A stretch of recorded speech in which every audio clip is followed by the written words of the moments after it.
Hey, hey, hey. Did you know the Anchor app was free? If you were thinking about recording a podcast, if it's something that you love talking about, your favorite hobby, download the Anchor app or go to anchor.fm to get started. They distribute to Spotify, Apple, and many more. And you don't even have to do it. They do it all for you. You also can get paid from having a podcast. You can make money from your podcast with no minimum listenership.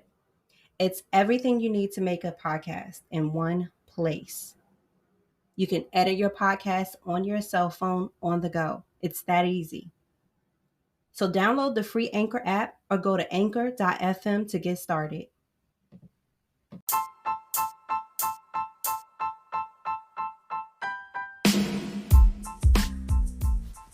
Hey, hey, hey. Welcome to That Shit Was Poetic. I'm your host, Nikki. If this is your first time listening, welcome. Here on this podcast, you'll hear me talk about many things. Some of the things that I talk about are poetry, music, art, love and relationships, life. You'll get a bunch of different things and topics from me. So enjoy and welcome to That Shit Was Poetic. So I'm back on another Friday. Hope you all had a good week. It's Friday. And guess what? The good thing about this Friday is, yes, you get to catch this vibe with me. Catch this vibe Fridays. That's what's up. What if you found out once you were married that your spouse was in thousands of dollars of debt? How would you feel? Like, I would be so pissed, really and truly. But my biggest concern would be, like credit card debt, um, just a bunch of debt, like $50,000 in debt for crazy stuff.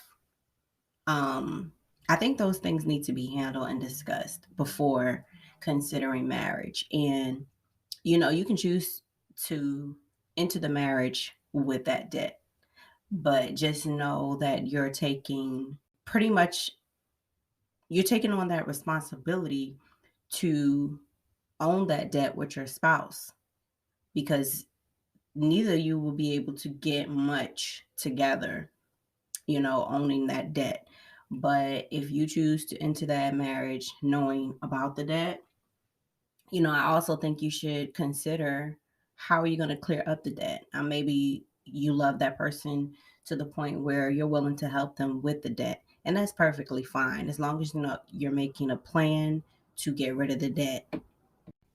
I also feel like marriage is a partnership. So when you get ready to take that step to get married, you're both of you should be on the same page as far as your goals and how to achieve those goals. My thoughts on marriage are, again, like a partnership.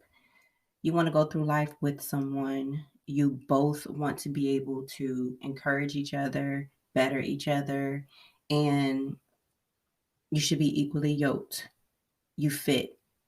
And I also feel like, as far as motivating your spouse, you both should be motivating each other. You can't pour into one person and not be poured in to, the same.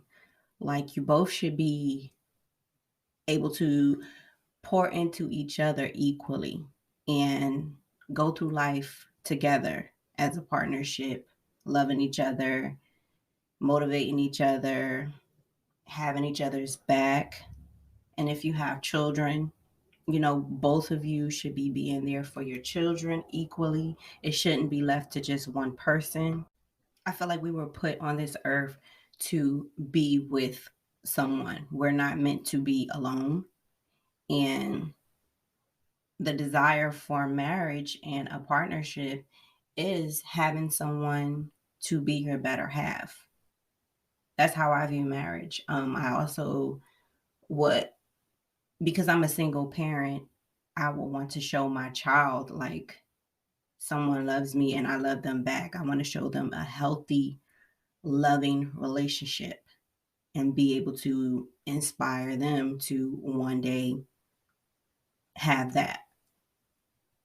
So it's not just about, my own feelings and wanting to be married and wanting to be with someone because, that's all that's cute and all, but what are your lifelong goals and values and things that you want to teach your children? But honestly, if there was a situation where I got married with someone and I found out that they had a lot of debt, I will be really upset. I will be really upset, one, because communication should be at the forefront. It should be something that we're able to talk about, especially if we're considering marriage. So I would need to know those things. But if it just so happened that I enter into a marriage and found that out later, I really, really would be devastated. I would be upset. I would be hurt. I would feel betrayed. I would feel like, my spouse just didn't care enough about me to let me into their life enough to tell me about that.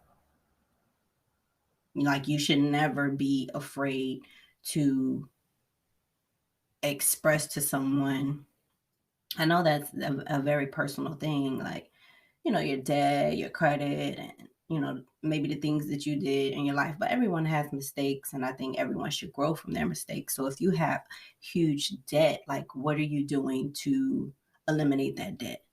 Maybe if you share that with your spouse, then maybe you two can come up with a plan on how to relieve yourself of the debt. And again, that comes with a partnership and being able to communicate with that person and moving forward.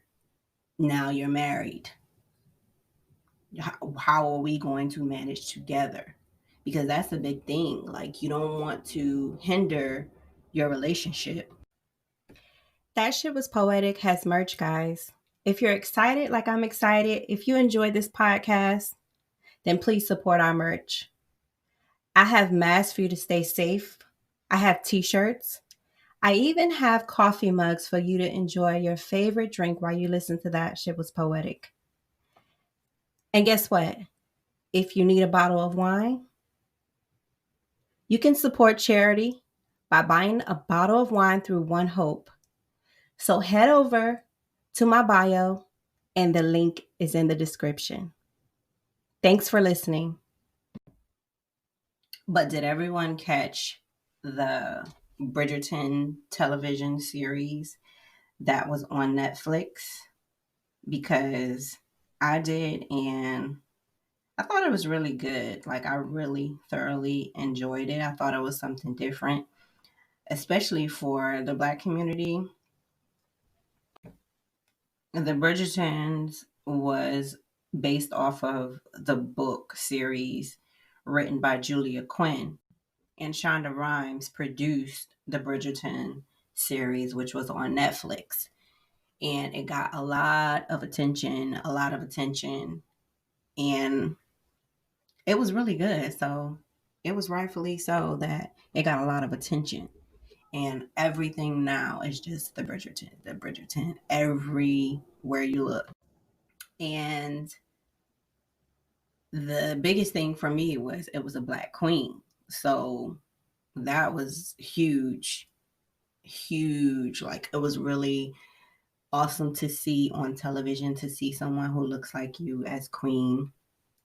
And also, the biggest takeaway for me was, at the end of the day, love always wins. And like I said, for 2021, like, the biggest thing is love. Like, love always wins. And in the show, at the end of the series, a lot of things that went on, love ended up conquering all of the things that went on.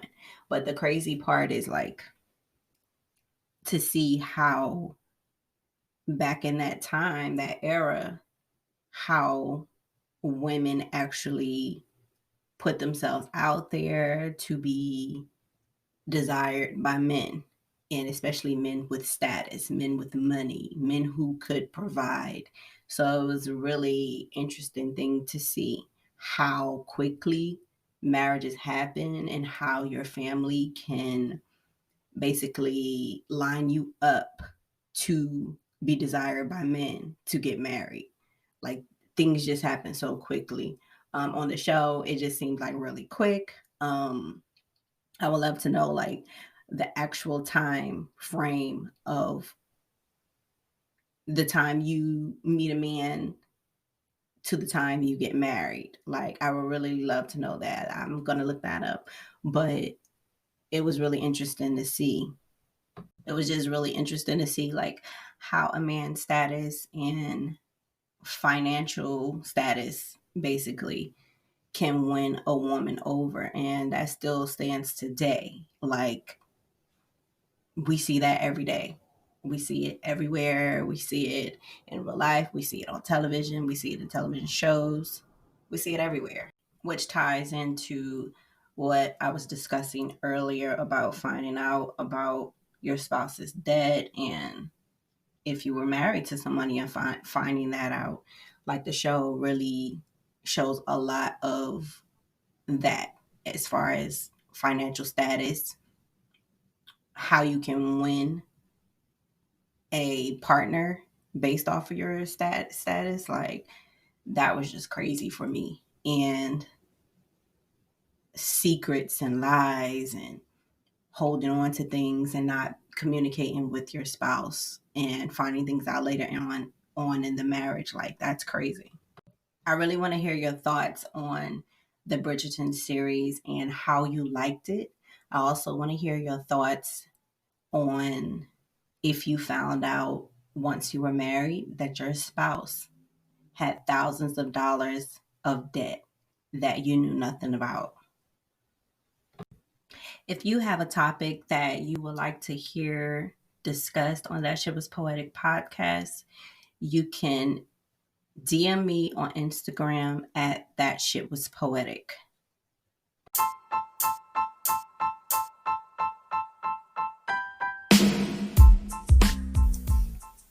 So thanks for tuning in to That Shit Was Poetic. I'm your host, Nikki, and tune in every Friday for new episodes. To check out our old episodes, follow That Shit Was Poetic on all streaming services, Spotify or Google Play, or follow us on the Anchor app to leave a comment. To be featured in our podcast, email or DM us on thatshitwaspoetic@gmail.com or follow us on Instagram. Thanks for tuning in.